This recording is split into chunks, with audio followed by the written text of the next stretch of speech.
Está Ricardo López Murphy presentándolo a Aldo. Ricardo está, digamos, con licencia. Él es el director de este instituto, que es el Instituto de Política Económica de la Academia Nacional de Ciencias Morales y Políticas. Aldo es el secretario del instituto, pero hoy está como disertante. Yo creo que no hace falta presentarlo, Aldo, pero sí destacar algunos rasgos fundamentales. Es economista, licenciado en Economía, con gran experiencia como analista económico, como consultor. Ha trabajado en estudios importantes de nuestro medio, conectado con economistas de mucho calibre. Desde hace 12 años forma parte de la Fundación Libertad y Progreso, es uno de los tres directores, y él está a cargo de desarrollar el análisis económico con un muy buen grupo de economistas. Producen una reseña semanal que abarca la economía internacional, latinoamericana y argentina. También ha colaborado en todos los órdenes de desarrollo de políticas públicas. Es un hombre de un razonamiento muy cartesiano, muy exacto. No dice una palabra de más ni una de menos. Así que yo creo que vale la pena escucharlo.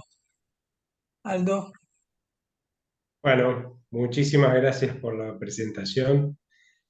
Dentro de la fundación tengo el honor de estar con Manuel, así que no es poco. Y bueno, un poco la idea de esta presentación fue cuando la planteamos con Ricardo, en origen por ahí la debió haber dado él, pero bueno, la verdad es que hoy el tema es si la economía aguanta hasta el 10 de diciembre o estalla antes. Y por el otro lado, ¿qué pasa después del 10 de diciembre, ¿no? ¿Cuáles son los riesgos que vamos a tener? ¿Cuáles son las probabilidades de que haya medidas que nos saquen de este camino al abismo en el que estamos? Y la verdad es que nos pareció mejor hablar de economía, veníamos hablando de muchos otros temas que son importantes, pero hoy yo creo que la desesperación de la gente, y eso se nota, pasa por el tema económico. Siempre empezamos nuestro análisis por el escenario internacional. La verdad es que si bien suelen plantear que la Argentina está desconectada del mundo, eso no es cierto.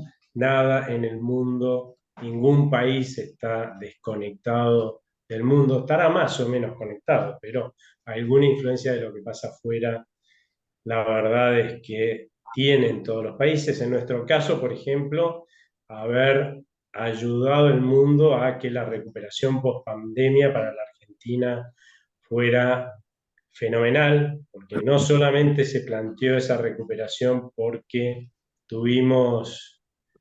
empezamos a poder trabajar cuando nos prohibían hacerlo, producir cuando nos prohibían hacerlo por las restricciones de la pandemia, y obviamente eso hizo crecer la economía, sino que además en el mundo la verdad es que estaban todos los países emitiendo mucha moneda, tratando de sostener sus economías, y eso generó una depreciación, por un lado, del dólar, y por el otro lado también un financiamiento que fue hacia los países, las economías emergentes, ¿no? Porque en los países desarrollados evidentemente no había posibilidad, por lo ínfimo y a veces negativo de los rendimientos, de obtener ganancias. Entonces buscaron países con más riesgo, esas son las economías emergentes con más retorno, y eso nos ayudó porque por un lado la caída del valor del dólar evidentemente hizo subir todos los precios internacionales que se cotizan en dólares en los mercados mundiales, y por el otro lado alentó la demanda justo de aquellos países que consumen lo que nosotros exportamos. Así que en ese sentido, este proceso que para el mundo determinó un aumento de la inflación, como estamos viendo en este gráfico, muy fuerte, a partir del 2021 y hasta cerca de mediados del 2022, la realidad es que a nosotros nos favoreció y nos favoreció muchísimo dándonos un empuje. Es como que a uno le aumentaran el sueldo, ¿no? Si bien trabajábamos menos horas porque estábamos en el fondo del pozo, la realidad es que con esas menos horas, como nos aumentaron tanto el sueldo, podíamos consumir más. De hecho, se ha dado algo raro, que es que en un año con fuerte sequía, con un sector productivo importante como es el agro,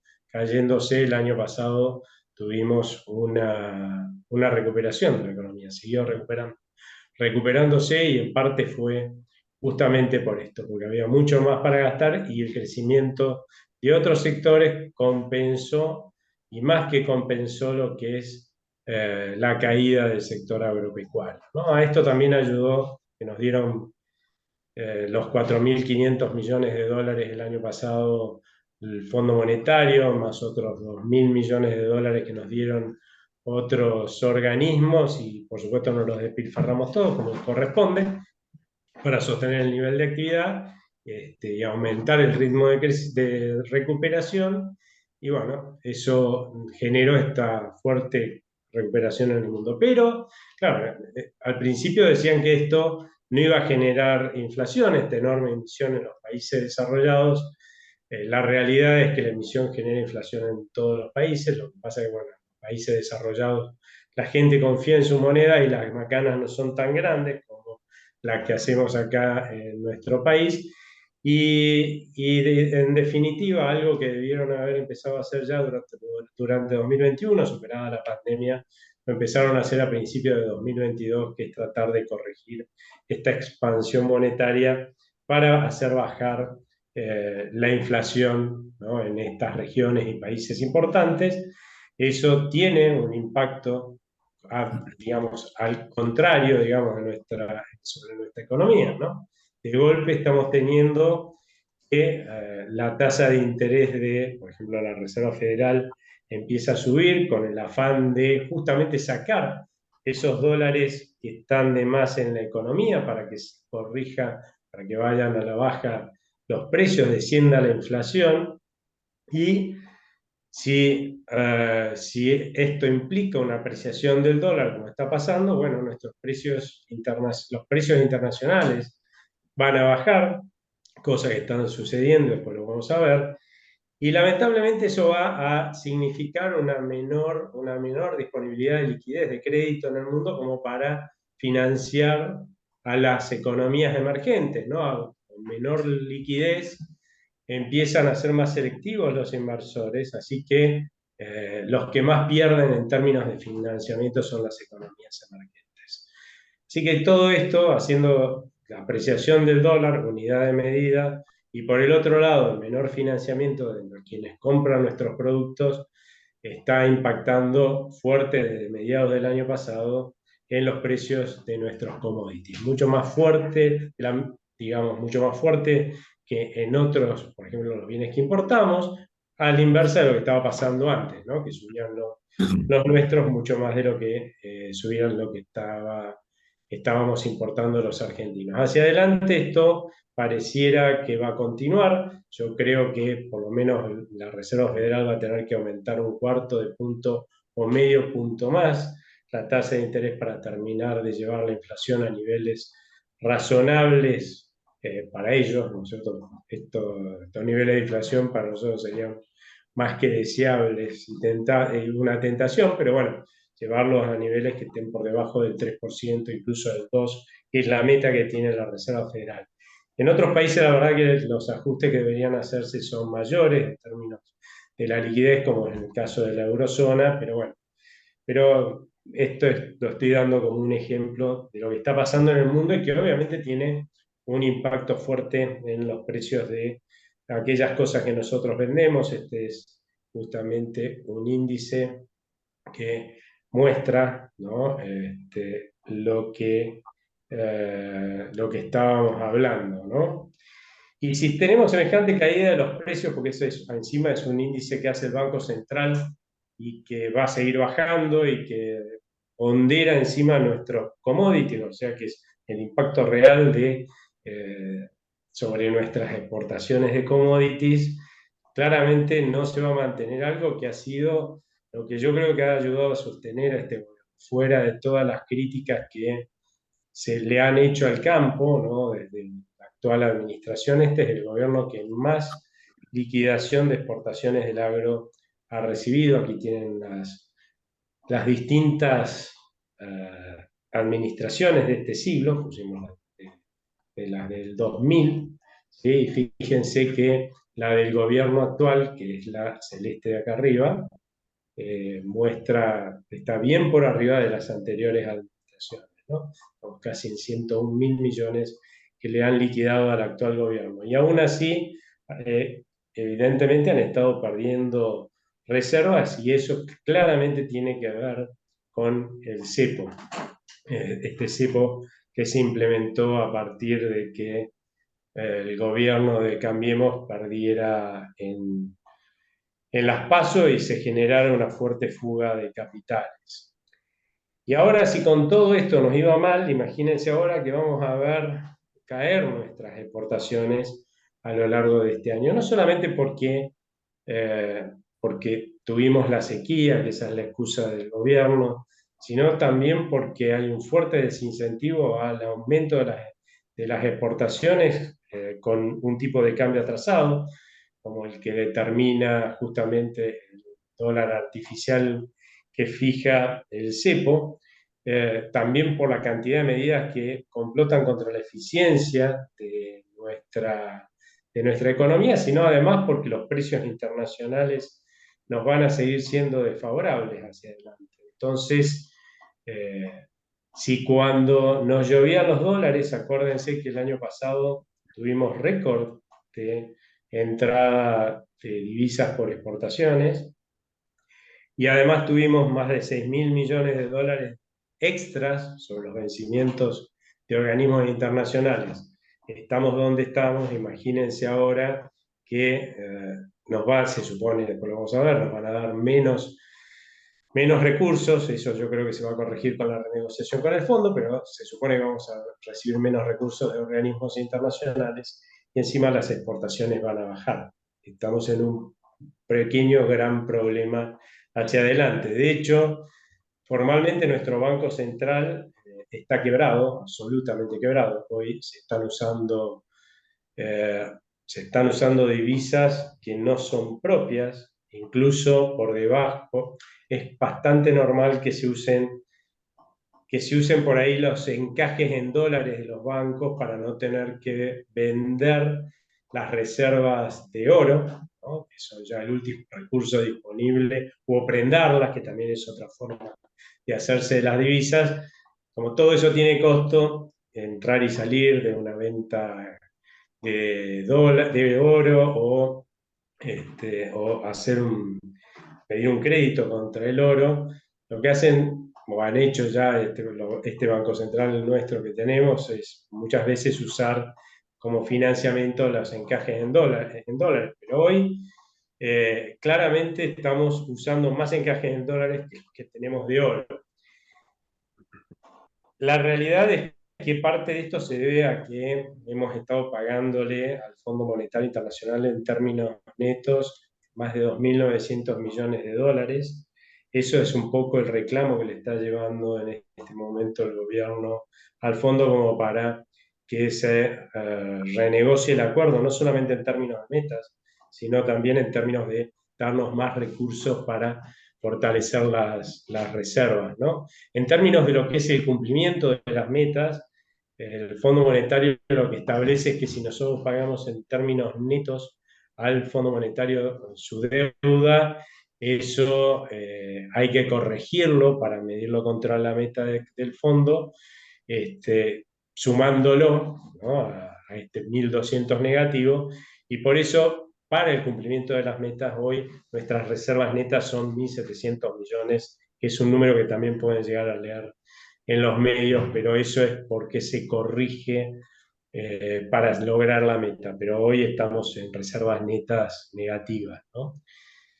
Esto es una de las cosas, como les decía, que están negociando con el fondo. Es lo más importante para mí de todas las medidas que se están intentando. Yo creo que si no hay una renegociación del acuerdo con el fondo que implique alrededor de 4.000 millones de dólares, por lo menos, de nuevos recursos sobre los que ya nos prometían los organismos internacionales.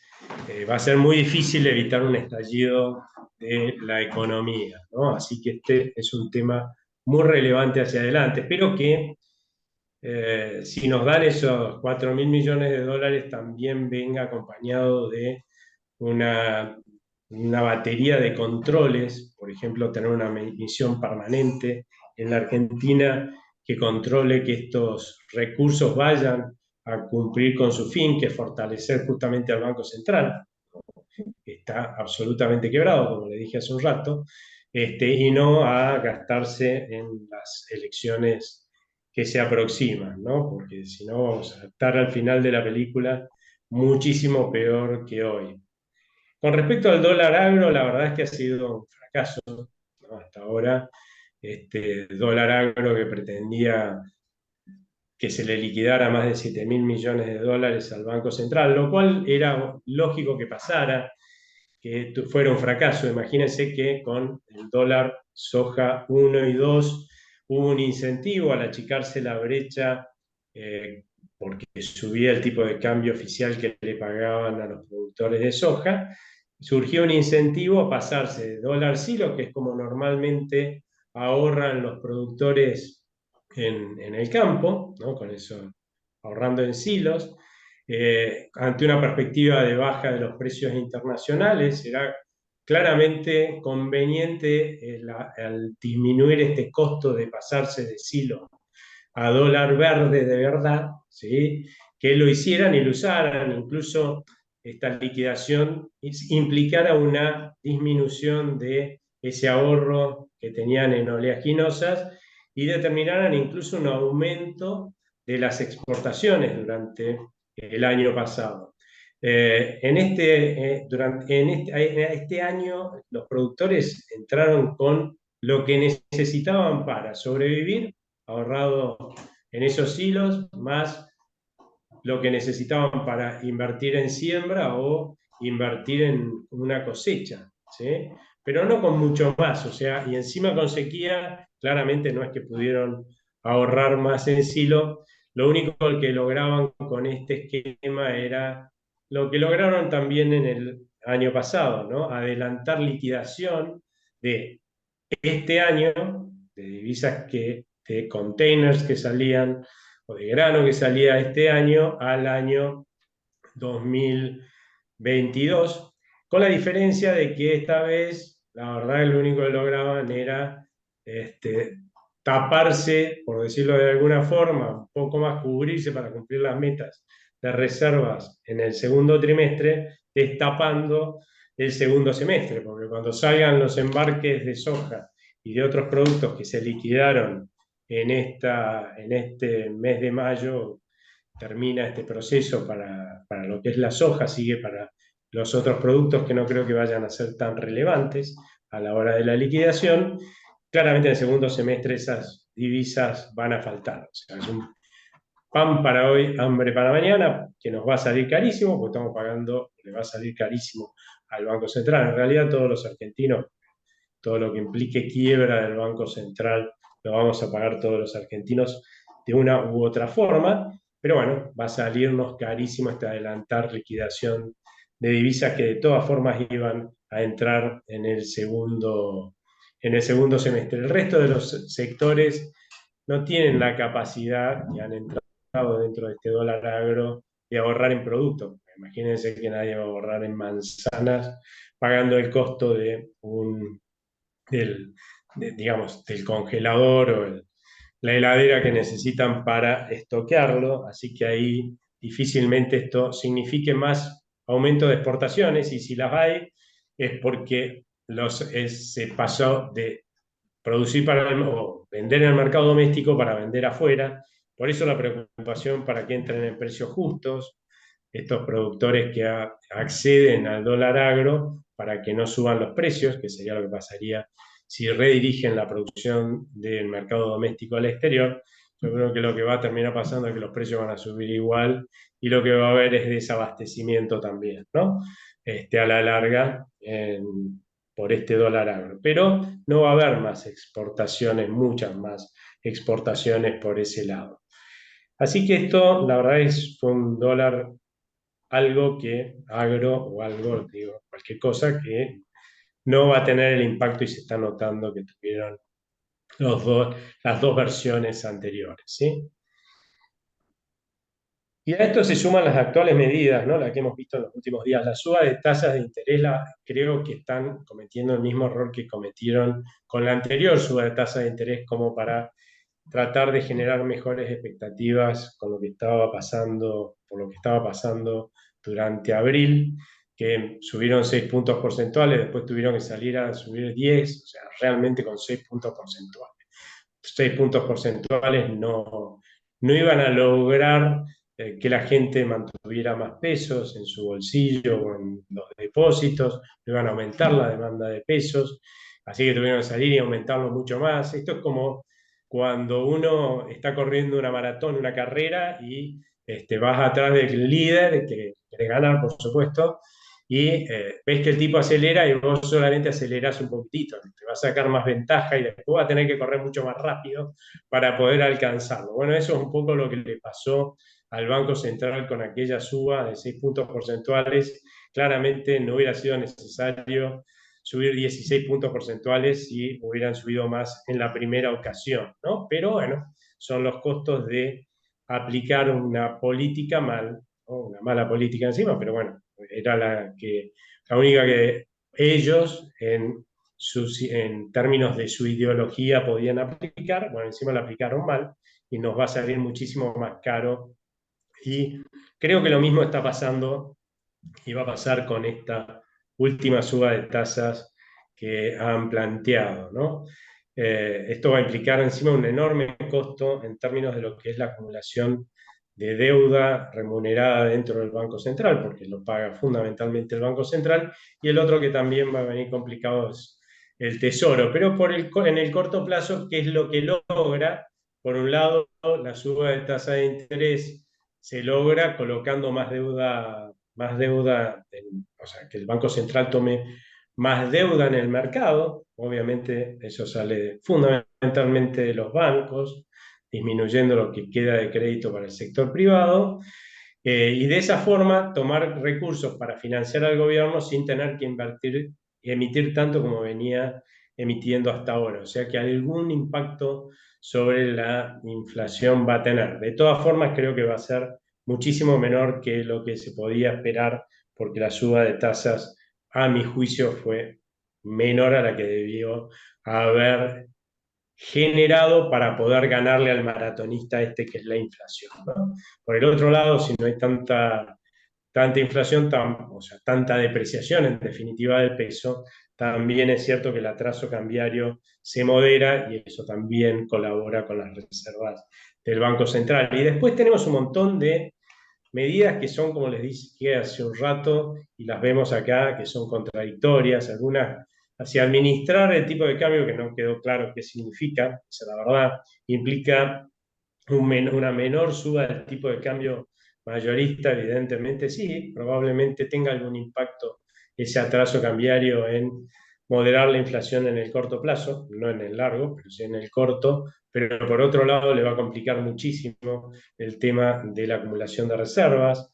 La baja de tasas, por ejemplo, de ahora 12 sí, puede llegar a aumentar el consumo, que es lo que están buscando, pero por otro lado va a ser negativo, por eso el rojo para abajo, va a ser negativo en términos de la inflación, esos productos que claramente hay que usar ahora 12, a todo el mundo le estoy recomendando que si tiene que comprar algo, lo haga rápido y por ahora 12. ¿Por qué? Porque en la medida que se aliente la demanda de estos productos que se pueden comprar con ahora 12, claramente van a subir de precios, ¿sí? O sea que vamos a tener más inflación.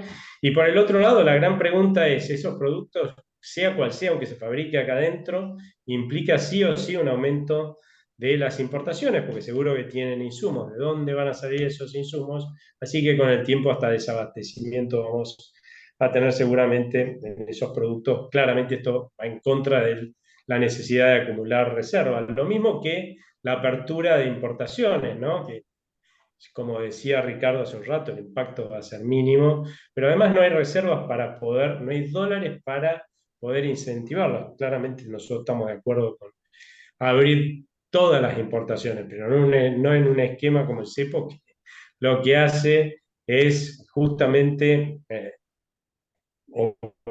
hacer que el Banco Central continuamente esté perdiendo reservas. O sea, no están las divisas, ¿no? Es como facilitar o acelerar la crisis del Banco Central. Pero como dijimos hace un rato, esto, las importaciones que puedan hacer desde el Banco Central, la verdad es que son de ínfimo impacto. Por otro lado, las están compensando poniendo más restricciones en otros sectores que importan. O sea que ahí se nota esto de tiramos manotazos para todos lados a ver si encontramos algo para agarrarnos en medio del maremoto, ni hablar de la moratoria. La verdad que desde el punto de vista fiscal, todas las demás medidas que estamos viendo tienden a generar un empeoramiento hacia adelante y más necesidades de financiamiento del gobierno que claramente no pueden venir por el lado del crédito porque no tenemos crédito, ¿no? Así que este año, desde un punto de vista fiscal, lo estamos encarando en forma muy complicada. No vamos a tener muchos de los recursos que, como las retenciones, al adelantarse la liquidación de las exportaciones de soja del principio de este año, también se adelantaron las liquidaciones de retenciones, con lo cual el año pasado cerramos fenómenos el acuerdo con el fondo, pero este año ya ni el primer trimestre pudimos cumplir con las metas, eso lo podemos ver acá, ¿no? Ni el primer trimestre pudimos cumplir con las metas porque faltaron esas retenciones e ingresos que en realidad están faltando porque ya desde septiembre del año pasado estamos en recesión, ¿no? Lo cual también está afectando la recaudación del gobierno, más la sequía, que también afectó las retenciones, un combo que hace que este año estemos muy lejos de poder cumplir las metas como sucedió el año pasado. Nosotros teníamos ahí por alguna expectativa de poder cumplir la del primer trimestre, pero ya cumplirla del segundo o tercero iba a ser imposible. Ya se sabía que íbamos a tener que recalcular las metas con el fondo, cosa que también, o pedir waivers con el Fondo Monetario Internacional. Lo que pasa es que si era más adelante pedir los waivers o perdones, iba a ser más fácil, ¿no? Claramente si hasta ahora han hecho un esfuerzo gigantesco para que no haya un estallido antes de las elecciones, no le van a sacar el banquito al gobierno justamente en medio de las elecciones. ¿No? Hay una voluntad política en el mundo de financiarnos hasta que lleguemos y hacer todo lo imposible para que lleguemos al día de diciembre y cambie el gobierno, que es evidente en la actitud de todos los organismos internacionales, incluso de algunos bancos, ¿sí? Como el de los BRICS, que está negociando darnos unas garantías. Bueno, los chinos que nos dieron, nos activaron este crédito swap que antes no podíamos utilizar, nos activaron ya 5.000 millones de dólares y estamos esperando que nos activen algunos más, algunos miles de millones más, por lo menos 1.000 millones más, seguro que van a activar, nos van a permitir, en una palabra, en realidad, no comerciar en yuanes, como dicen algunos, sino en renminbi, sino nos dan un crédito en yuanes, eso es lo que realmente está pasando, ¿no? Nosotros le pagamos con yuanes que el Banco Central nos presta a los importadores, a los exportadores de los otros países, porque esto está abierto a todos los países, no solamente de China, pero lo van a usar seguramente fundamentalmente los chinos, ¿no? A quienes nos exporten algo desde China. Y acá está un poco lo que yo les comentaba, ¿no? Esto de que nos faltan como 4.600 millones de dólares este año en términos de lo que hace a los vencimientos que tenemos del Fondo Monetario Internacional con respecto a lo que nos van a desembolsar. Un poco el supuesto era, yo te doy plata el año pasado, ¿no? En el inicio nos lo dieron en marzo, con una ayudita para que vos te ordenes, ¿sí? Sin grande sacrificio, porque la verdad que no nos pidieron ningún sacrificio en términos fiscales el año pasado, ningún ajuste, y después, bueno, empezás a hacer el ajuste y nos devolvés la plata, ¿no? Claramente eso no pasó, se despilfarraron toda la plata, hoy ya no está, y ahora el problema que tenemos es que nos quedan Banco Central reservas como para poder pagar. Fíjense que el peor trimestre, y eso se está notando, es el segundo trimestre en términos de faltantes, más o menos la pilotearon en el primer trimestre, en el segundo semestre, el segundo trimestre claramente hicieron agua. Y si uno mira lo que le queda todavía por enfrentar de vencimientos netos, ¿sí? Porque estos son pagos que tenemos que hacer por encima de lo que nos van a dar, tenemos un segundo semestre también complicado. Por eso le decía que nos deberían estar dando alrededor de 4.000 millones de dólares extra a lo que ya nos habían prometido los organismos internacionales, el Fondo Monetario, para que podamos zafar de una crisis o de un estallido. Porque ya estamos en una crisis, lo que pasa es que se está profundizando sin llegar todavía al estallido. Por el lado de la deuda local también estamos recontra complicados. Si bien algunos criticaron el canje de la deuda que vencía en el segundo trimestre, yo critiqué cómo se hizo, pero no el canje en sí. Nadie podía pensar que podíamos pagar más de 10 millones de pesos que vencían en el segundo trimestre y en el segundo trimestre y en el tercer trimestre, ¿sí? Era imposible en medio de las elecciones conseguir esa plata y evidentemente el haberlo canjeado para mí era la mejor opción. Cada vez la incertidumbre va a ser menos factible conseguir financiamiento en un mercado doméstico de crédito que se está achicando, ¿sí?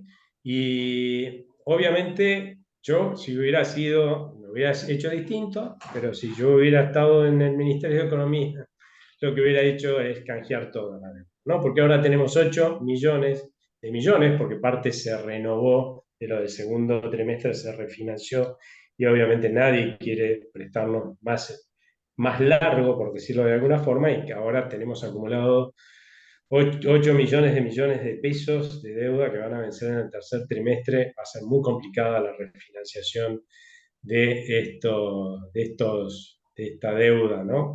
Por suerte, una buena parte está en organismos públicos, así que esa por lo menos no va a haber que ir a renegociarla en términos o refinanciarlas en términos netos. Pero ahí tenemos una complicación, es una realidad. Y la otra es que con el canje concentraron, a mi juicio, eh, demasiado de los vencimientos de esos nuevos bonos que les dieron duales entre los meses de febrero y abril. O sea que le han puesto una cierta presión en términos de vencimientos en esos 4 meses al gobierno que asuma el 10 de diciembre, ¿no? Con más de 5 millones de pesos, ¿eh? No, lo digo así porque como los billones a veces se entienden distinto, ¿no? Nosotros, digamos, en español usamos millones de millones para el billón, pero los ingleses, los anglosajones usan miles de millones para el billón, ¿no? Mencionan como billón miles de millones, ¿no? Pero nos da una medida además del disparate de endeudamiento que tenemos y que ese disparate de endeudamiento claramente implica que está pagando y está acumulando esta bola de nieve tanto en lo que hace a deuda remunerada del Banco Central como también en la deuda que tenemos con el Tesoro. Acá uno de los costos por esto de tener que tomar cada vez más fondos en el mercado doméstico es justamente lo que hace al financiamiento que le queda bancario, porque son los depósitos totales que le queda al sector privado, ¿no? En estos momentos, un tercio de los depósitos es lo que llega como crédito al sector privado. Todo el resto se lo está absorbiendo tanto el Tesoro como el Banco Central, ¿no? Y esto, yo creo que más allá de este pequeño repunte que hemos tenido en las últimas semanas, que se debe a que justamente, una cosa notable, en medio del incendio, el Banco Central estuvo emitiendo más de lo que venía emitiendo antes, pero bueno, claramente era para darle posibilidades de financiamiento, a facilitarle al Tesoro colocar sus bonos, ¿no? Que le fue bastante bien, pero al costo de tirarle combustible al incendio, como decía hace un rato. Y esto lo pueden ver acá. esta es la evolución del promedio de 20 días de la tasa de crecimiento de la base monetaria, ¿no? Veníamos, bueno, más o menos en 40, con algún pico para arriba, y ahora se fue al 45% y un poco más arriba todavía también el ritmo de emisión de pesos, con lo cual la oferta que estaba generando el Banco Central, lo cual presiona, por supuesto, a la baja de nuestra moneda, que encima ya está bajando, y acá tiene la evolución de la demanda de base monetaria, ¿no? Está bajando fuerte la demanda de pesos. Es obvio que si uno continuamente a la gente le está cobrando impuesto inflacionario y sacándole poder adquisitivo para financiar al gobierno, ¿es cierto? El Banco Central le permite al gobierno gastar más, pero a costa de quitarnos poder adquisitivo a los argentinos. En algún momento uno se cansa, y ¿qué hace cuando le cobra más impuestos sobre algo? Trata de tener menos de ese algo. Así que esto es un poco la respuesta, ¿no? La gente empezó a bajar, ya es un mecanismo, además de defensa adquirido, está en nuestro ADN, está seguro como un gen dentro de nuestro ADN argentino, para poder defendernos y sobrevivir a esta estafa del Banco Central. Y estamos bajando fuerte la demanda de pesos. Por supuesto, si baja la demanda de algo, también baja sus precios, ¿no? Y acá lo que está bajando es el poder adquisitivo de nuestra moneda, lo cual se suma a la baja que ya estamos teniendo por el hecho de que el Banco Central está emitiendo mucho. Y además, si bien esto ya potencia y acelera el ritmo de depreciación de nuestra moneda, y después, obviamente, porque con esos pesos queremos ir a comprar algo, y el señor nos va a decir, mire, este algo vale lo mismo que antes, y esos pesos que usted me quiere dar valen muchísimo menos, así me va a pedir más pesos. Obviamente lo vamos a ver reflejado en distintos momentos, en los distintos mercados de bienes y servicios, y lo vamos a ver en la aceleración inflacionaria que estamos observando lamentablemente hasta ahora, y está sufriendo la gente, lo cual a su vez se vuelve un círculo vicioso, porque si me están matando con la inflación, pues voy a querer menos pesos, o sea que de vuelta estoy potenciando y acelerando la depreciación de la moneda, y eso nos pone en un círculo vicioso que puede terminar lamentablemente hasta en una hiperinflación. Las hiperinflaciones son justamente cuando la gente llega a un momento en que se harta tanto de que la estafen desde el Banco Central, que lo que hacen es repudiar la moneda. Cuando uno deja de demandar absolutamente algo, claramente ese algo tiende a valer cero, lo que la basura, y si ustedes se imaginan midiendo lo que tienen alrededor con un metro que tiende a cero, se achica mágicamente a tender a cero, para decir, uy, todo lo que está a mi alrededor crece en tamaño hasta el infinito. No, lo que está pasando es que crecen contra un metro que tiende a cero, ¿no? Tiende a desaparecer, en una palabra, y eso se llama hiperinflación. Ya lo vivimos 3 veces, o sea que también es un gen que está defensivo en nuestro ADN, y que no sabemos, la verdad, cuándo se va a gatillar. Lo que es cierto es que si se llega a gatillar es muy difícil de frenar, o sea que es jugar con fuego, y con ese fuego está jugando en este momento el Banco Central y el gobierno, lamentablemente. Ahora nosotros ya estamos esperando que la inflación supere el 130%. La inflación, ya estamos siendo optimistas. Esta, digamos que es sí, nuestro escenario más optimista, ¿no?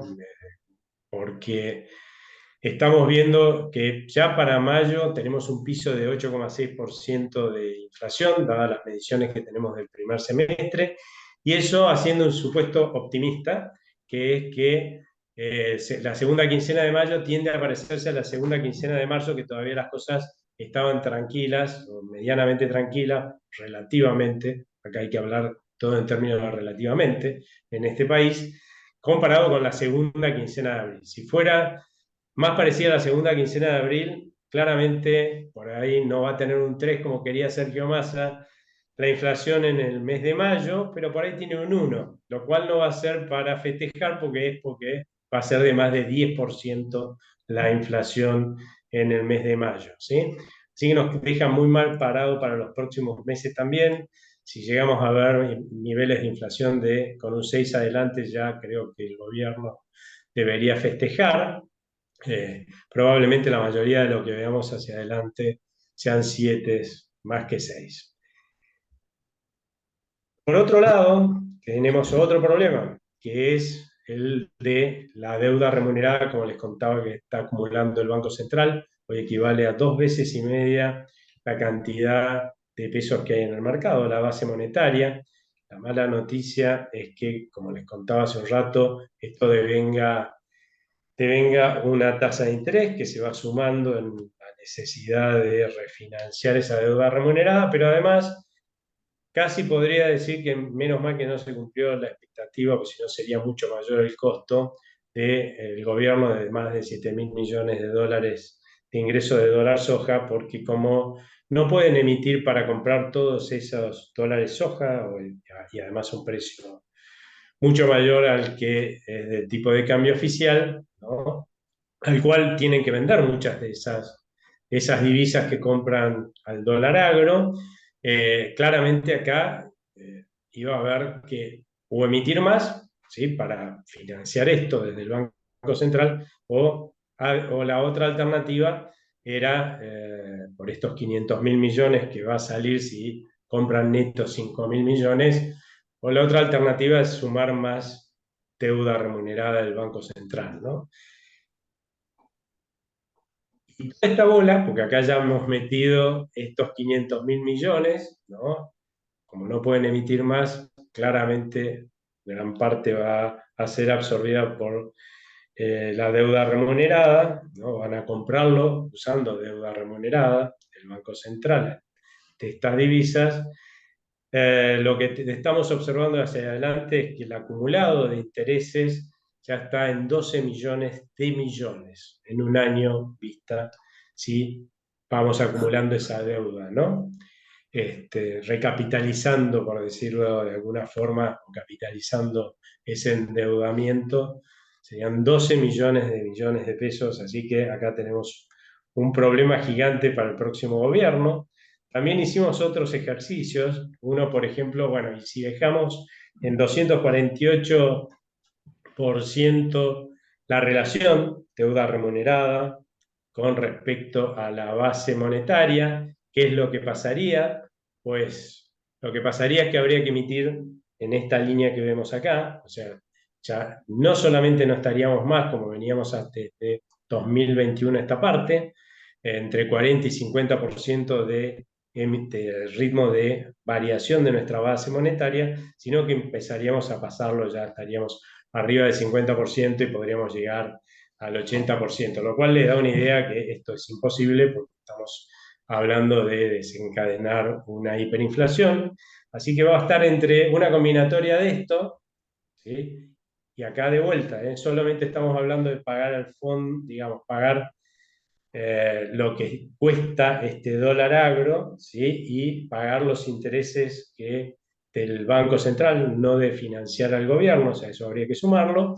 Y la otra forma de ver cuál es el otro costo, es decir, bueno, y si seguimos emitiendo entre 40 y 50%, ¿qué es lo que pasaría? Bueno, claramente a finales de año estaría la deuda remunerada más que triplicando la base monetaria. Esta es la herencia, ¿sí?, en su máximo que va a recibir el próximo gobierno. Muy probablemente sí, sea de más del tercio, porque lo mínimo que puede, o sea, la versión más optimista es este 316% que vemos abajo, ¿no?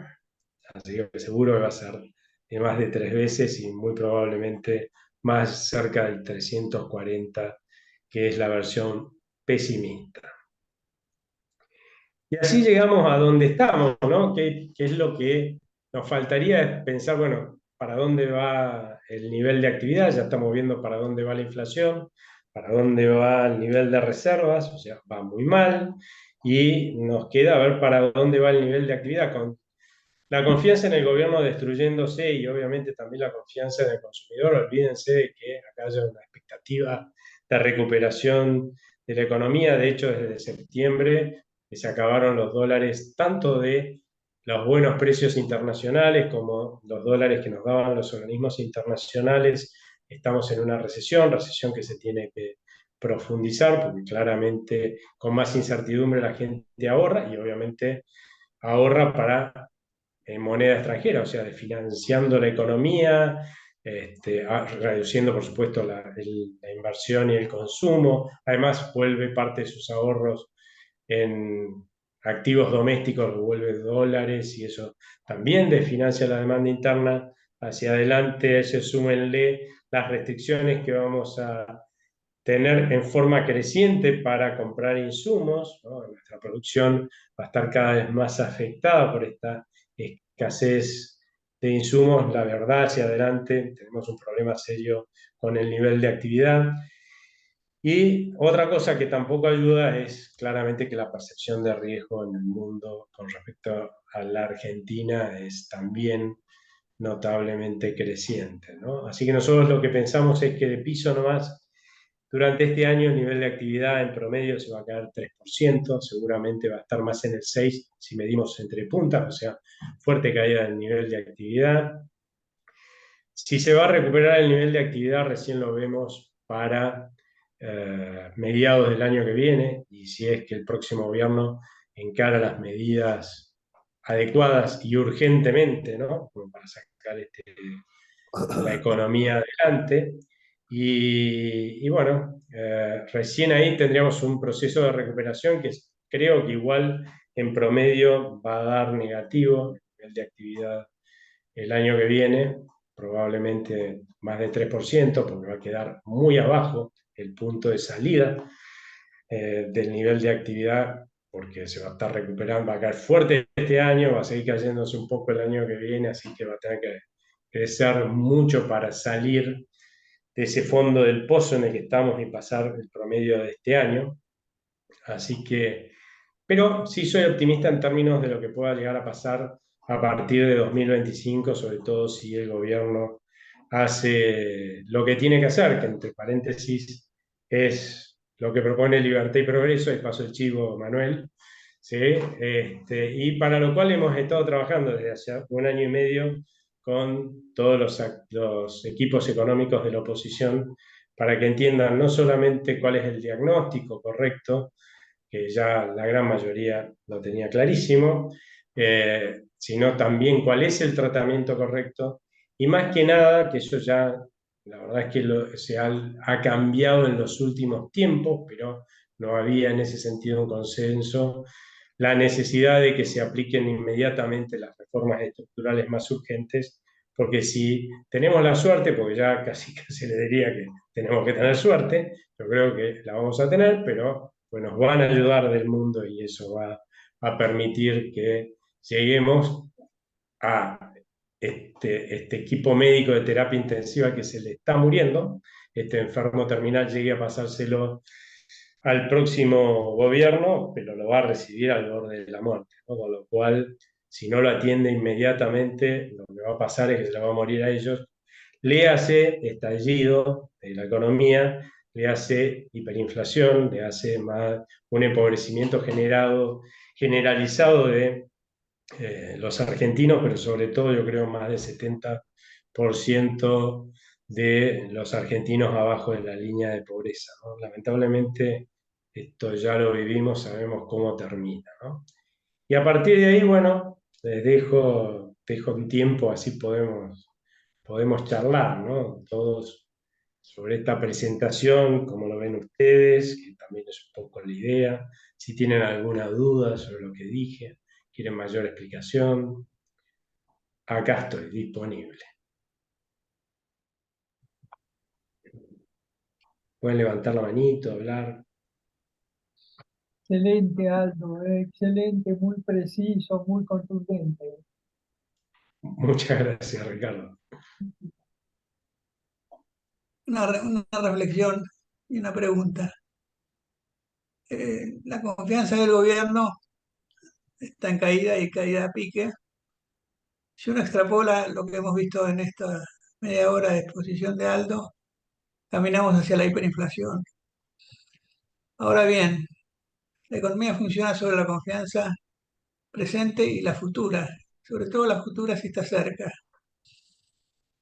Ahí puede ocurrir que las encuestas, sobre todo la encuesta madre, que es la primaria de agosto, de un triunfo contundente a la oposición, y la oposición encare una propuesta como la que estamos pensando.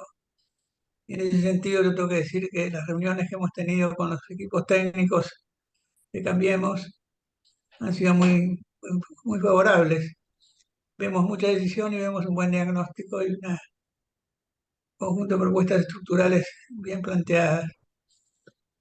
Eso sería un motivo para estar más optimistas, pensando que si eso sucede, va a suceder la inversa de lo que sucedió cuando las primarias le dieron una ventaja notable al kirchnerismo en el año 19. ¿Cómo ves eso, Aldo? No, a mí me parece que es tal cual. Por eso yo dije, creo que la vamos a tener, ¿no? Yo creo que el Fondo Monetario Internacional y los organismos, eh, incluso bancos mundiales, Banco Mundial, BID, todos ellos tienen un compromiso muy fuerte con la Argentina y nos van a dar el financiamiento que necesitemos, mientras no hagamos grandes macanas, ¿no? Para llegar al traspaso del poder. Pero lo que vos decís es tal cual, porque si alguien me dijera, che, Aldo, me parece que te cayó mal algo que tomaste en el fin de semana, ¿sí? Las elecciones no son este año, ya les estaría diciendo que vamos a una hiperinflación, ¿no? ¿Qué es lo que claramente mantiene esto un poco controlado, ¿no? Es que a la gente uno la puede tener muy mal, pero, eh, pero con una esperanza, ¿no?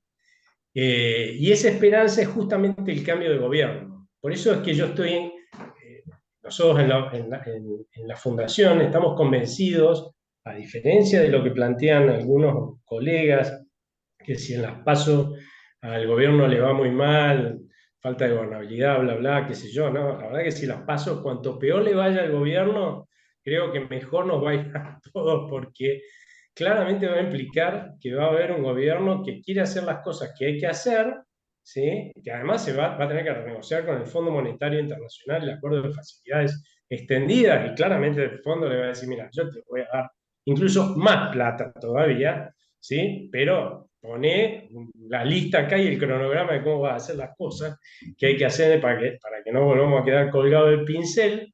Si uno suma todo eso, es evidente que la Argentina tiene un potencial de generar ganancias para los inversores que es fenomenal. Es un país tremendamente desinvertido, en los cuales todos sabemos nuestros activos no valen nada, esa es la verdad, y que si empezáramos a intentar ser un país normal, las posibilidades de ganancias son fenomenales. ¿Eso qué quiere decir? ¿Que van a subir los mercados?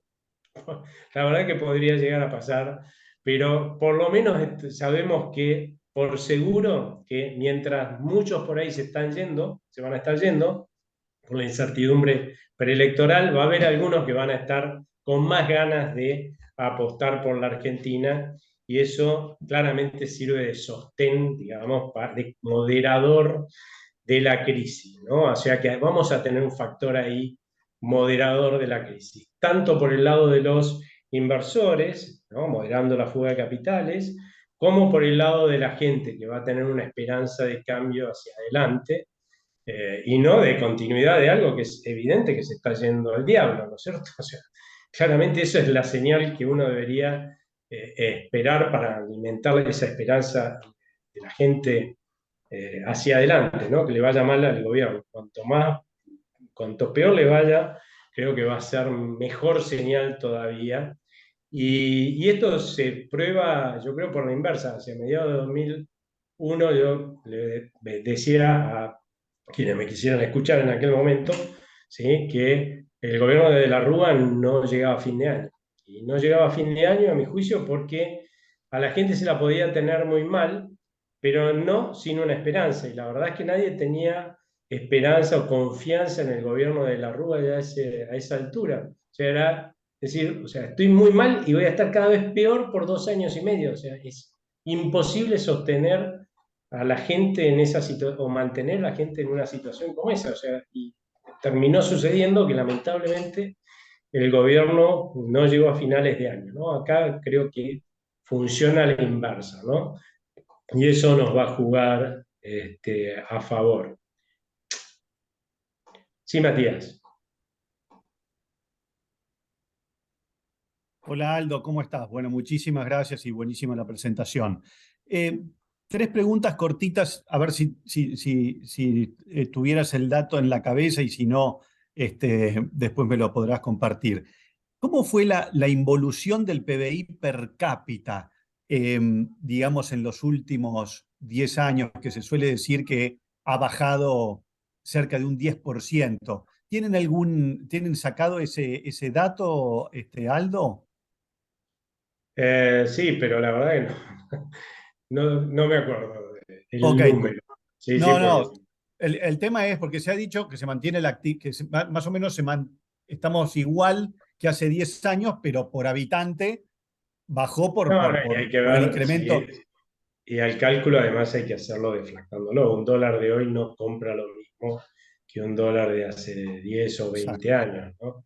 Muchas veces exacto. esos cálculos se hacen en términos nominales, olvidándose que si nosotros, la verdad, demandamos dólares, no es porque la Reserva Federal no estafe a los que tienen dólares, sino que nos estafan muchísimo menos, digamos, ¿no? Claro, Entonces, claro, que el Banco Central de la República Argentina, entonces es mejor tener dólares, pero hay inflación en Estados Unidos. De hecho, el año claro. pasado la inflación llegó al 9% interanual, ¿no? O sea, claramente nos han sacado a todos los que tenemos dólares una parte importante de nuestro patrimonio, ¿no?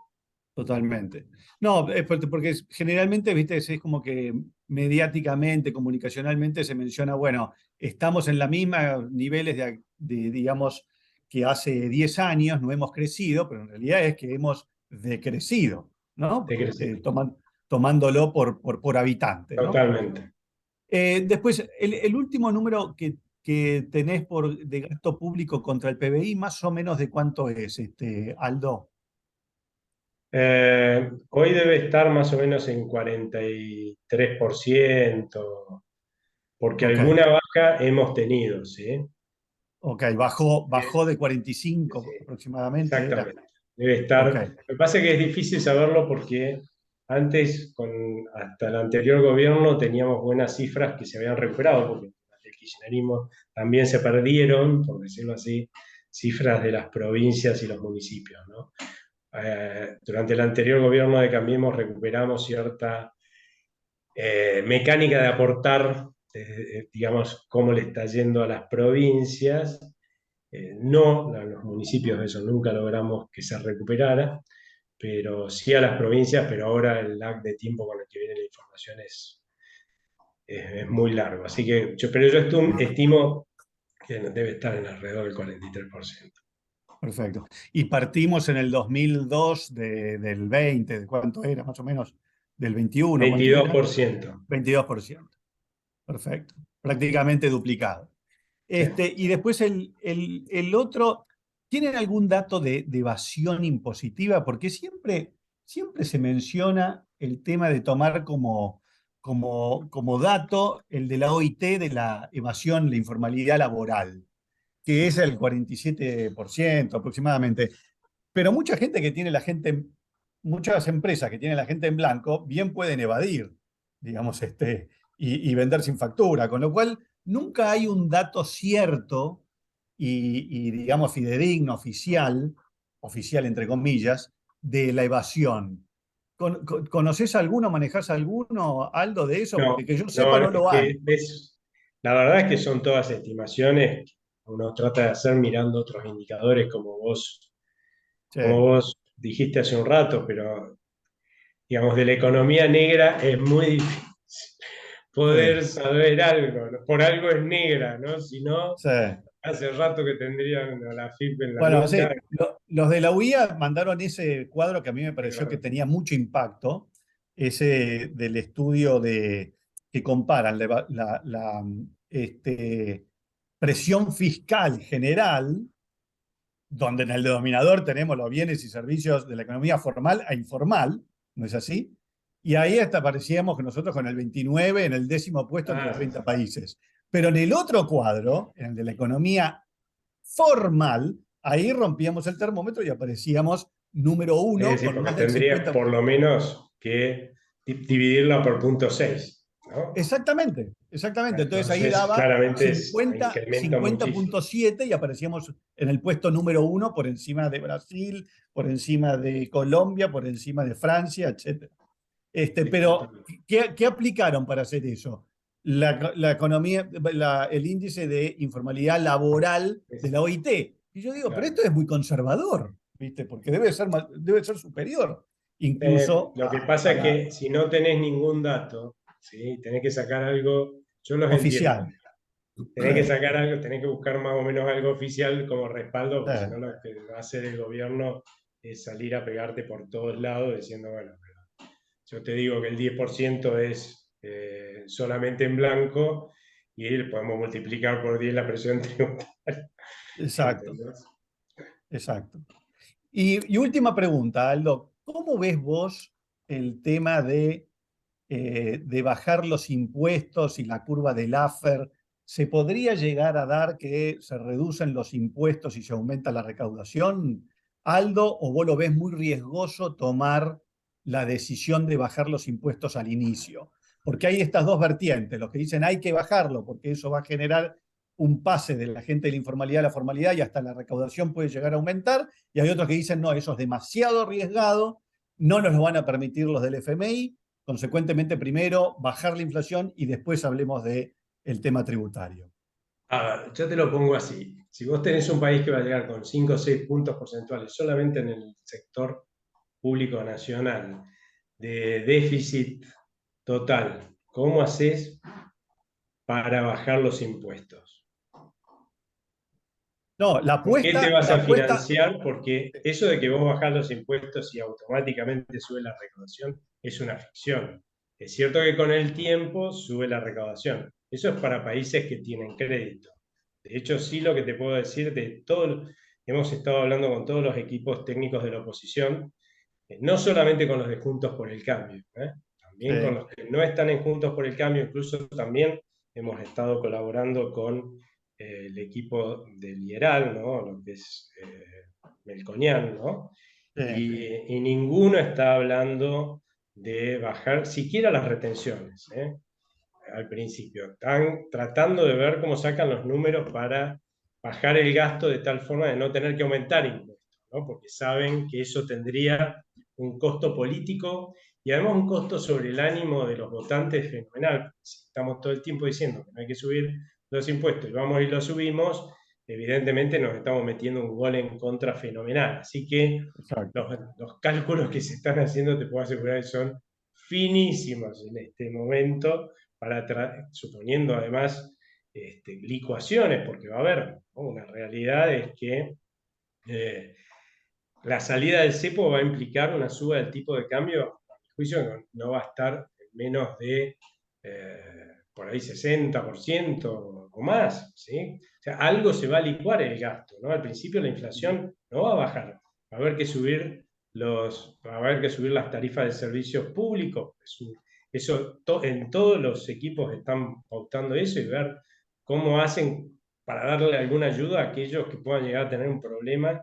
Incluso algunos piensan en suma fija, ni siquiera en tarifa social, darle alguna ayuda a los que puedan tener problemas para pagar las tarifas de servicios públicos, pero quitar todos los subsidios.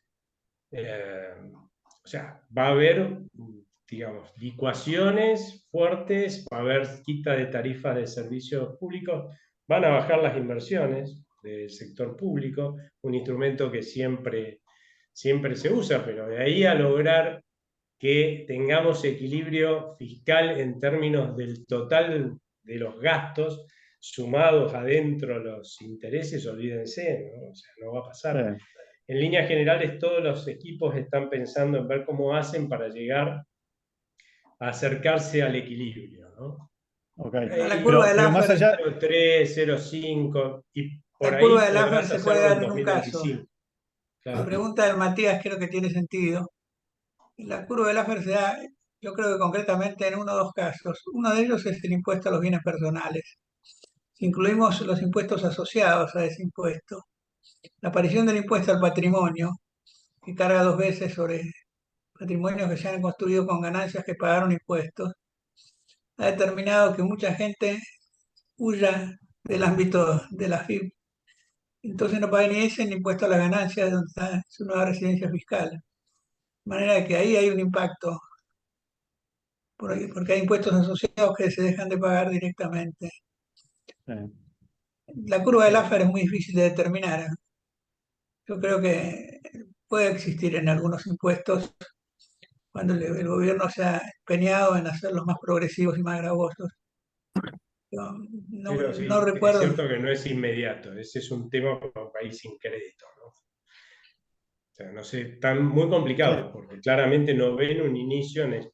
A ver, claramente cambiemos, ya vamos contigo, Martín, un poquito de paciencia. Claramente hoy hay una idea, por suerte en todos los equipos, de que esto no va a ser como el inicio de la gestión de Cambiemos, en donde, porque el gobierno prometió hacer las reformas estructurales que nunca se hicieron, y bueno, logró reestructurar o salir del default con los tribunales de Nueva York, bueno, se generó tal confianza y salió exitosamente del cepo, que es algo que hay que recordarles permanentemente a Juntos por el Cambio, porque algunos están inventando cosas raras últimamente en términos cambiarios, ¿no? Para después de que asuman. La realidad es que vinieron muchísimos capitales financieros, también aumentaron la inversión, aumentó, pero donde más hubo una cantidad de recursos financieros que llegaron a la Argentina y que esta vez no van a volver, porque a entrar por lo menos en esa medida, porque imagínense que ya pagaron por ver y perdieron plata. Ahora es muy probable que lo que digan es, bueno, ustedes empiezan a hacer y yo voy poniendo plata en la medida que ustedes hacen. Y eso es, digamos, un problema en términos de la capacidad de financiar un déficit, ¿no? Así que por eso están haciendo las cuentas finitas y la mayor parte y claramente no están pensando en bajar impuestos. La palabra Para ser Martín sincero. Simonetta y Carlos Weisman también, ¿no? Bueno, no sé, vos decime, Martín, Manuel, porque Martín Martín. Simonetta. Sí, bueno, muchísimas gracias por la invitación, Manuel y Aldo, un lujo poder conversar con vos y escucharte. Dos preguntas cortitas, ¿no? Eh, una, si los resultados de las elecciones provinciales encienden luces amarillas respecto de los resultados eventuales de las nacionales, si tienen la misma lógica o no. Y la segunda pregunta es si 4 años es un tiempo político suficiente para implementar reformas profundas y no cargar solo con el costo político de la reforma económica, sino ya empezar, digamos, a tener los beneficios económicos, ¿no? Que permitan ganar otra nueva administración, otros nuevos 4 años para continuar en el proceso de profundización de las reformas.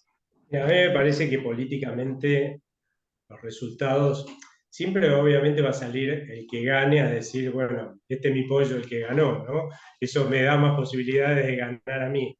Pero la verdad es que las provincias funcionan como feudos, muchas de estas provincias, sobre todo las que se están viendo las elecciones ahora, así que creo que tiene poco que ver con un resultado electoral a nivel nacional.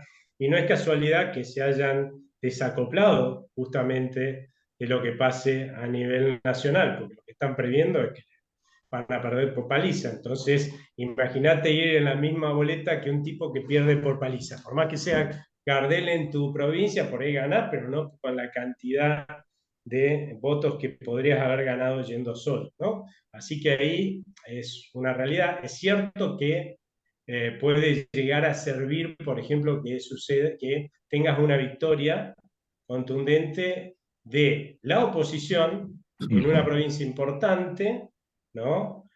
Sobre digamos, el señor feudal, ¿no? de esa provincia, o el candidato del Frente de Todos que esté gobernando en ese momento. Bueno, eso eso va a jugar a favor porque va a generar esta expectativa de cambio de la que hablábamos hace un rato. Con respecto a lo que vos decís, tengo dos respuestas a esto de si da para un periodo. Lo primero es que, increíblemente, a nosotros en la Fundación Libertad y Progreso nos tienen como que proponemos política de shock, ¿está?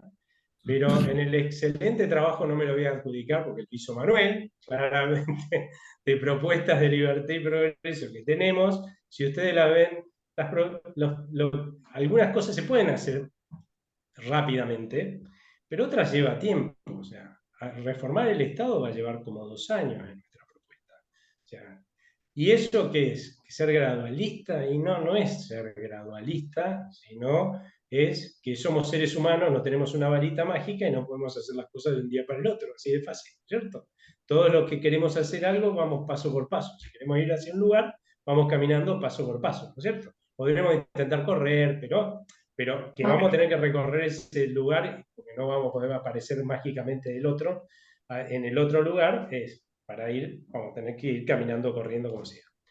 Así que es cierto que hay un proceso que se va a tener que dar en el tiempo, pero también es cierto que en la Argentina tenemos una cantidad, por la desinversión que hubo, de negocios para explotar que es fenomenal, ¿sí? Si un gobierno, y en eso están de vuelta todos los equipos económicos, por lo menos de los presidenciables con oportunidades de llegar, ¿no? Todos están pensando en llamar extraordinarias y presentar el paquete de medidas que sea necesario en el Congreso para aprobarlo, presentarlo el día 11, ¿no? Y si no es necesario aprobar una ley, bueno, explicarlo por televisión, ¿sí? Volver de vuelta a las cadenas nacionales de los ministros de Economía para decir cómo vamos a hacer las cosas y con tal cronograma. La idea de todos los equipos económicos, algunos con muchas leyes, otros con leyes ómnibus, es dar una hoja de ruta, ¿no? Es decir, para allá vamos y vamos a ir así, ¿no? Y después ir en ese sentido. Yo creo que en la medida que primer impacto va a ser esto, ¿no? Que tengo confianza en que lo hagan. Y segundo impacto, que en la medida que vayan avanzando en ese sentido, va a haber creciente voluntad de aquellos que tienen plata, que claramente no es de la gente, ¿no? Muchos dicen, bueno, pero si la gente está cada vez más pobre, ¿cómo va a invertir? La verdad es que para una recuperación económica va a sonar fiero lo que digo, pero en la realidad lo que se necesita no es la gente común, sino la gente que tiene plata, ¿sí? Los inversores que pueden invertir y financiar esta economía cuando antes no la estaban financiando y generar un aumento de la demanda interna, y yo creo que eso se va a producir y que alrededor de mediados de año 2024 vamos a empezar un proceso de crecimiento que se va a ir acelerando.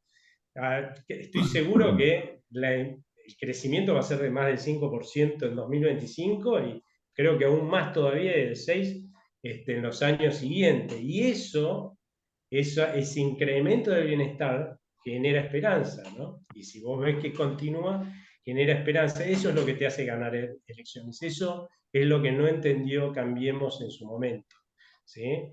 Que las cosas hay que hacerlas en el primer momento, en donde vos tenés mayor poder. Y claramente es lo que no entendieron. Nosotros íbamos, y hace una infidencia, porque nosotros cuando íbamos a ver a la gente del gobierno, teníamos muy buena relación con la gente de Cambiemos, en general lo que nos decían es, cada vez que presentábamos nuestras propuestas, si ustedes quieren que nos vayamos en el helicóptero, ¿no? Por de la Rúa. Y nosotros lo que le respondíamos es, no queremos que se vayan por la puerta de atrás, con una crisis y perdiendo las elecciones. Conclusión, eso es lo que pasó. Hoy lo que uno nota dentro de los equipos económicos que tienen más chance de llegar es que hay un tremendo temor a que la bomba le estalle a ellos, ¿no? Y eso claramente, si le sucediera, implica poner al país al borde de una nueva crisis institucional, o sea, de que se vayan en el helicóptero.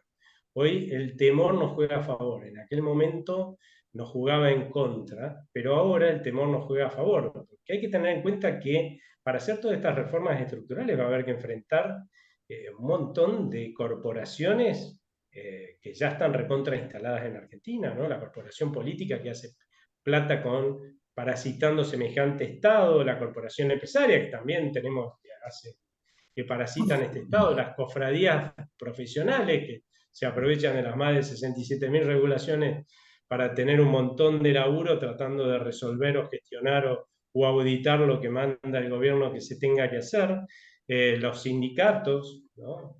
Por eso es que no se hacen, o sea, ni aun cuando hemos tenido gobiernos como el de Cambiemos que dijeron que las iban a hacer, ¿no? Entonces ahora más vale que tengan miedo y más vale que alentemos ese miedo, porque es el miedo el que los va a hacer hacer, ¿tá? Y enfrentar, porque el costo menor pasa a ser enfrentar a todas estas corporaciones, ¿no? Y yo creo que además con un poder que le va a dar la gente. Está demostrado que la gente, cuando, en todos los países del mundo, ¿no? Esto pasa en todos los países del mundo.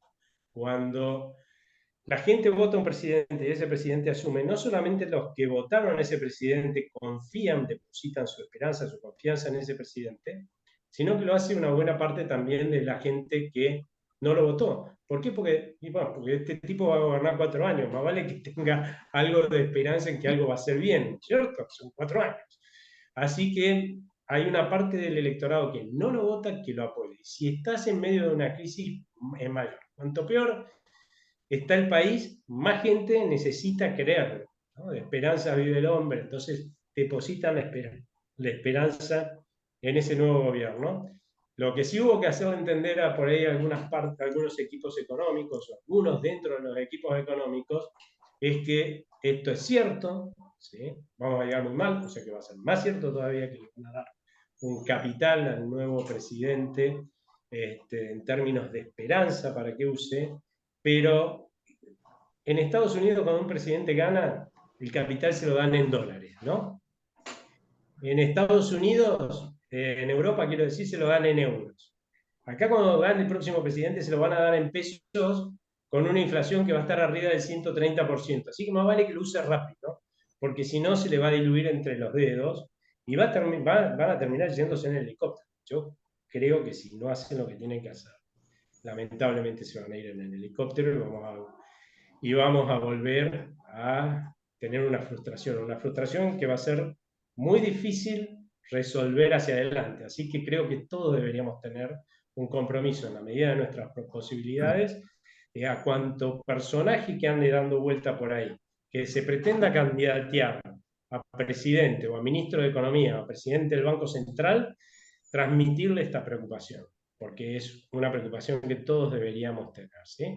Y por ahí uno dice, uy, bueno, justo yo conozco a Pirulo que se candidatea a presidente o a ministro de Economía. No hay margen para que un ministro de Economía y un presidente lleguen al 10 de diciembre sin tener todo el arsenal de medidas listo para ser implementado y que no lo implementen en el primer día. No hay margen, ¿sí? No hay ninguno, porque lamentablemente este país va a llegar destruido y si llega sin un estallido, ¿no? O sea, yo creo que estamos haciendo una hipótesis que, como ya explicamos antes con Manuel, no sería la más probable o no queremos que sea la más probable. ¿Y por qué explicamos eso? ¿No? Lo explicamos, pero que está ahí, está muy latente y hoy es nuestro segundo escenario. De hecho, en la Fundación Libertad y Progreso tenemos siempre 2 escenarios y ahora tenemos uno solo, porque el otro es el caos, y el caos, la verdad que no se puede estimar. No sé quién es el que sigue. Bueno, no creo que ha pasado el tiempo. Había una persona más, disculpa, ¿eh? No, me dijo que no. No, no, gracias. No, Ya te dejé. no tengo ninguna pregunta específica, gracias. Te vi levantar la mano, por eso pensé que... Perfecto, gracias. Bueno, entonces damos por terminado esto, agradeciéndole a Aldo y a todos ustedes la presencia. Esperamos que nos sigan en la Muchas próxima. gracias, Aldo. Muchas gracias, a ustedes. Muchas gracias, Manuel y Aldo. Muchas Gracias, gracias. excelente. Muy buena la presentación, como siempre. Muchas Muchas gracias.